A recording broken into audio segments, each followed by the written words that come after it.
Vamos a dedicar la segunda parte de este tiempo de noticias de la medianoche aquí en Castilla y León Televisión al sector primario, a la agricultura y a la ganadería. La cosecha de cereal acaba de comenzar en el sur de nuestra comunidad. Como viene siendo habitual, hemos visto la primera cosechadora en Madrigal de las Altas Torres, en Ávila. En esa comarca el rendimiento se sitúa por debajo de los 1000 kilos por hectárea. En las provincias del norte las previsiones son bastante mejores.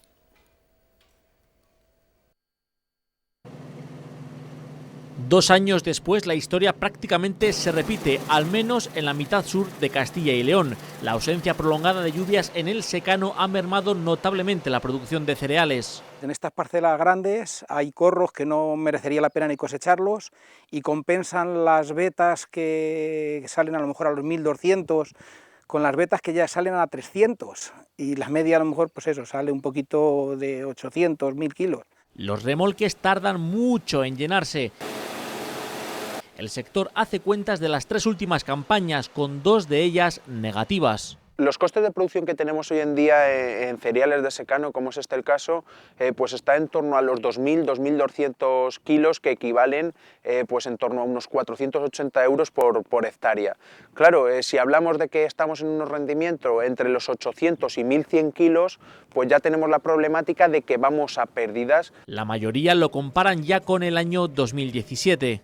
La media podrán subirla después provincias como Palencia, como Burgos o como Soria. De sus producciones dependerá que la cifra global de la cosecha en Castilla y León llegue, por ejemplo, al 50% de lo que se recogió el año pasado. Porque la situación en la Moraña abulense y en provincias como Salamanca, Zamora y sur de Valladolid, el grano pesa muy poco.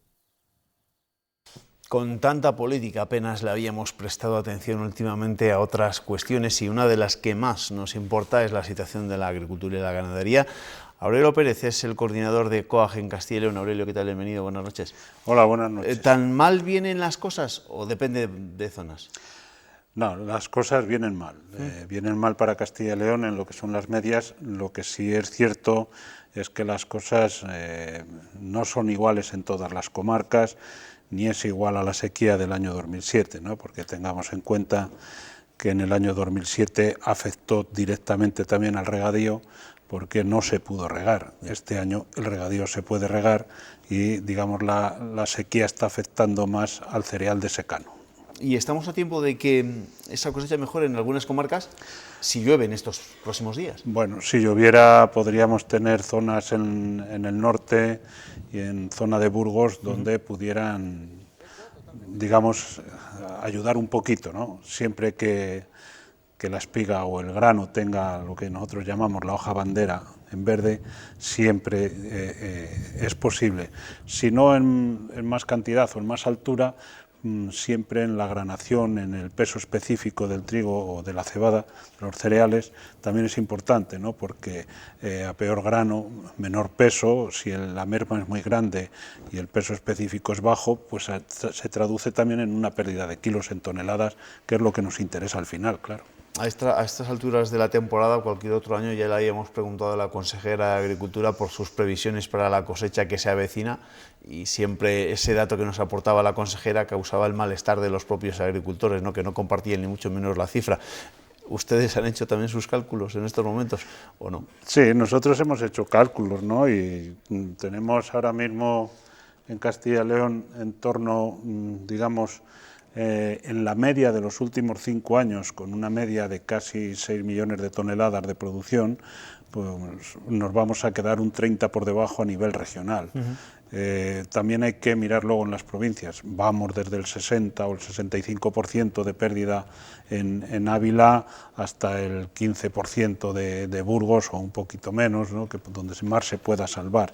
Pero en definitiva, digamos, la cifra final que nos interesa es, mire, vamos a perder 2 millones de toneladas en cereales, se van a concentrar básicamente en el secano. Eso es una pérdida, digamos que la producción se va a quedar en 4 millones de toneladas. Esa es una pérdida importante, podemos estar hablando de mucho dinero que se puede multiplicar por 2 si el otoño no viene bueno, porque estábamos hablando de sequía en cereales, pero tenemos una cabaña importante de ganadería que no ha sufrido tan de golpe esta sequía, pero que ahora el aprovisionamiento, que el año pasado algo guardamos, algo tenemos de reservas, pero que si el otoño no viene bueno, la ganadería extensiva de Castilla y León y el resto de ganadería pueden duplicar y triplicar las pérdidas que tenemos en estos momentos. Por eso le quería preguntar, ¿no? Evidentemente, no solo tendremos que hablar de la cosecha de cereal, que es la más inminente, sino también un poco por la situación que puede vivir la ganadería una vez, lo que dice usted, ¿no?, que los pastos sufran los efectos de esta sequía. Sí, hoy, digamos, el principal foco de pérdida pues está en el sur de la comunidad, sobre todo Ávila, Salamanca, la dehesa está abrasada, ahí no hay más, no hay que empezar ya a echar pienso suplementario para alimentar el ganado, hay que aportar forrajes. Los forrajes, la cosecha ha sido muy baja también este año, estamos hablando de que en zonas, me centro más en la zona sur, que es más afectada que la norte, ¿no? Pues en zonas donde una producción media de entre 8 y 10.000 kilos por hectárea nos estamos encontrando entre 2 y 3.000 kilos por hectárea. Bueno, aquí se puede compensar un poquito porque ha habido mucho cereal, sobre todo trigo, que se ha segado en verde para forraje también. Y esa pues incrementará, digamos, los kilos de forraje en esta comunidad, pero no será de las hectáreas que se sembraron pensando en la dedicación para el forraje, sino como consecuencia de la sequía de hectáreas de trigo que se han segado para aprovecharlas como forraje. Es pronto, y vuelvo al tema de la cosecha de cereal, es pronto para saber evidentemente cómo van a estar los precios, porque me imagino que estarán en función también un poco de la cosecha que se pueda obtener, pero teniendo en cuenta que esto es un mercado cada vez más globalizado, yo no sé qué previsiones puede haber en otros países, ¿no?, donde también las producciones cerealísticas son importantes, ¿no?, y que pueden marcar un poco las tendencias de los precios. Bueno, yo creo que ha habido sequías por más zonas en el contexto mundial. El tema de los precios, la cosecha de Castilla y León desgraciadamente va a tener muy poco que ver en los precios de los cereales. Hoy seguramente tenga más que ver la bolsa de Chicago que la cosecha de Castilla y León. Pero en esa parte no sabemos todavía cómo se van a comportar esa parte de los precios. Por buena lógica deberían subir. En ese momento yo creo que, claro, pasamos también entre las grandes multinacionales que manejan, hay que tenerse en cuenta que 5 multinacionales manejan el 80% de los cereales del mundo, y son las que suben, bajan y fijan los precios. Mira, teniendo en cuenta eso que me estaba explicando usted, durante la campaña electoral hemos escuchado a muchos de los candidatos a la presidencia de la Junta considerar que ellos sí que podrían tener la receta para conseguir que los precios, o para influir en los precios tanto de la agricultura como de la ganadería. ¿Esto es posible? ¿De verdad se pueden realizar políticas cercanas, políticas desde la Junta de Castilla y León para que esos precios mejoren para el productor? Si se quiere, sí. Lo que pasa es que hay que modificar un poco las líneas y los objetivos que marca Bruselas, ¿no? Hay que dejar entrar digamos, en cómo regular de alguna manera, o una regulación mínima que permita fijar o que nos lleve a fijar unos precios mínimos también. Yo creo que todo es posible. Lo que pasa es que lo que no nos podemos creer los agricultores y ganaderos es que se hable de que vamos a intervenir, vamos a hacer todo lo posible porque se fijen unos precios y al mismo tiempo se diga que se va a liberalizar más todo lo que es la economía. Son dos posiciones contradictorias, no se puede hacer las dos cosas a la vez. Yo creo que nosotros, sin ánimo de tener una economía intervenida, sí planteamos que haya unos mínimos de regulación, que la agricultura se saque de la Organización Mundial del Comercio, se saque de todas las negociaciones y se tenga la visión de la agricultura y la ganadería en una visión como de alimentación en cantidad y en calidad suficiente para los consumidores y para la ciudadanía. Y en esa parte, si la excluimos de toda esa parte de la Organización del Libre Comercio, pues sí podríamos tomar decisiones importantes que fijaran unos precios mínimos. ¿Están desde las organizaciones agrarias haciendo un listado de reivindicaciones para cuando llegue el día en que conozcamos a la nueva consejera o al nuevo consejero de Agricultura y Ganadería? Bueno, yo creo que nosotros... Entiendo que también tienen ganas de que se acabe toda esta incertidumbre, sí, ¿no? Sí, vamos a ver, es que tenemos un país que llevamos 6 meses en elecciones, claro, y cuando no sale el problema de uno, sale el de otro, y siempre porque va a haber una negociación, va a haber otra, y estamos en un toma y daca permanente y nos olvidamos de que alguien tiene que gestionar y pilotar esto, ¿no? Pero bueno, para COAC es bastante sencillo, porque yo creo que la tabla de reivindicaciones fue la tabla que negociamos hace 2 años con la consejera de Agricultura, donde estaba toda una serie de medidas que yo creo que es recuperar esa negociación y volverla a poner encima de la mesa, digamos, para poder apoyar algunas cuestiones. Yo creo que es fundamental que en los casos donde aquellos agricultores y ganaderos que tuvieron que acudir a los préstamos se tenga en cuenta que hay que buscar una moratoria, o hay que buscar que este año no tengan que devolver esos préstamos porque no hay ingresos. Hay otras cuestiones como son las de laboreo, o bueno, pues todas estas partes que se pusieron en su momento encima de la mesa, que se llevaron a efecto, y yo creo que es recuperar toda esa parte que estaba vinculada a unas ayudas de minimis, donde tenemos que trabajar en esa línea para dar un apoyo al sector. Antes hablábamos de las medidas que puedan llegar desde Bruselas y que evidentemente afectan al sector primario en nuestra comunidad, evidentemente. ¿Les preocupa desde COAC los nuevos criterios que se están introduciendo en la negociación de lo que va a ser la nueva PAC? Bueno, a nosotros nos preocupa, Bruselas está dando un giro. Y ya lo que es la PAC exclusivamente, en principio, pues nació como asegurar una alimentación, luego se habló de calidades, ¿no? Ahora ya se habla de objetivos también, y en esa parte, en esos objetivos, puede haber objetivos de medio ambiente, puede haber objetivos de despoblación, puede haber distintos objetivos, digamos, que nos llevan a esa posición. Pero ahora nos preocupa porque vamos a ir con un retraso de 2 años, ya como mínimo. Estamos como volviendo a empezar la negociación, y en esa negociación pues no podemos estar diciendo cosas que no son ciertas, que luego no se pueden cumplir. Por ejemplo, en el tema de lo que es el presupuesto. No ha habido nunca una reforma de la PAC donde no haya habido un recorte.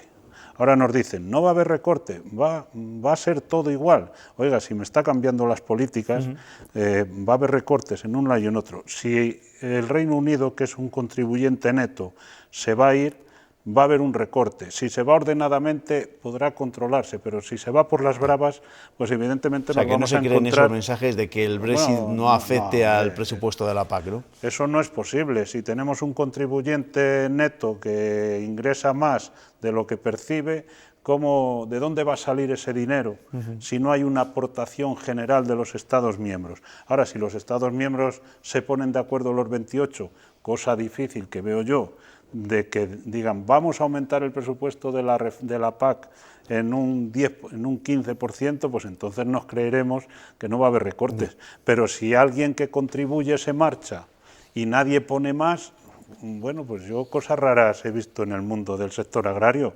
pero duros a 5 pesetas, como decía mi abuelo, pues como que no. Y otra situación que como ganadero también le quiero preguntar opinión, ¿no? Porque es una noticia que conocíamos la semana pasada, esa decisión del Gobierno de extender la protección del lobo ibérico al sur del Duero. ¿Cómo cree que va a afectar a la ganadería? Es que, vamos a ver, la ministra no ha hecho nada. No ha hecho nada. Ha vuelto a decir lo mismo que había. En este caso, la ministra de Transición Ecológica. La ministra de Transición Ecológica ha dicho lo mismo que había. Y ahora nos encontramos pues que lo que había pues es un aumento de la protección del lobo frente a los ganaderos en esa situación.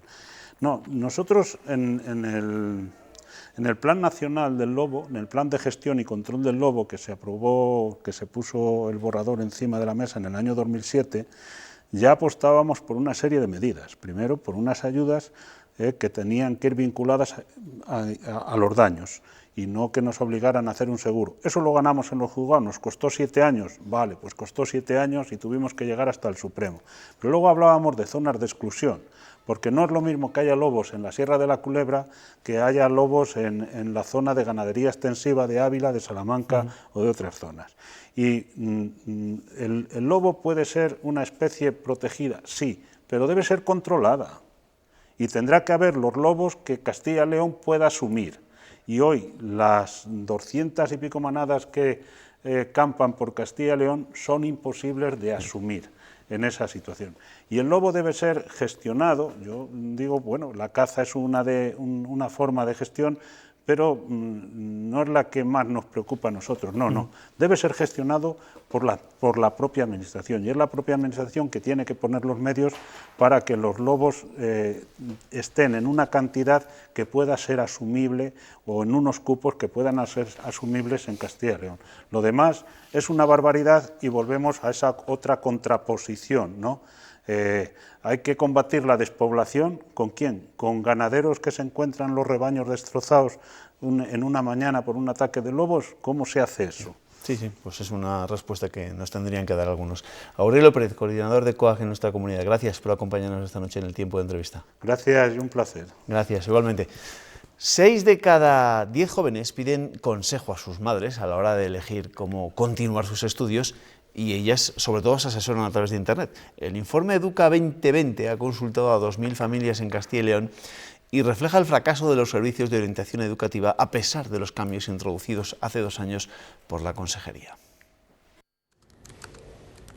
Son ellas, las madres, las que bucean en la red buscando el mejor camino para sus hijos. Más de la mitad de las familias consultadas por la Fundación AXA se asesoran sobre los estudios que pueden hacer los alumnos, pero muy pocas piden consejo a los orientadores de los centros educativos. Los padres, la primera fuente que consultan para saber cómo orientar a sus hijos hacia el futuro profesional es Internet.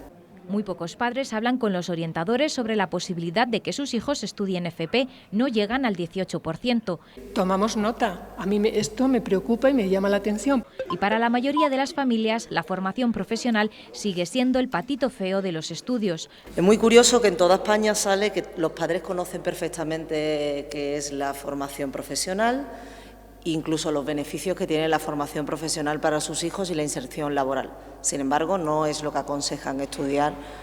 Los padres y las madres en Castilla y León prefieren que sus hijos estudien carreras de ciencias. Orientan mayoritariamente por encima de la media nacional hacia carreras, estudios de ciencias, casi prácticamente doblando otras formaciones como serían ciencias sociales, humanidades. Las familias encuestadas, 18.000 en toda España, quieren que sus hijos tengan vocación, sean felices en el trabajo y puedan conciliar su vida laboral y familiar. Pues eso es lo que queremos casi todos. Nos vamos, ahora llega la información meteorológica y ya saben, a las 7:30 Pilar Ruiz nos va a contar cómo se despierta este martes Castilla y León. Gracias, que descansen.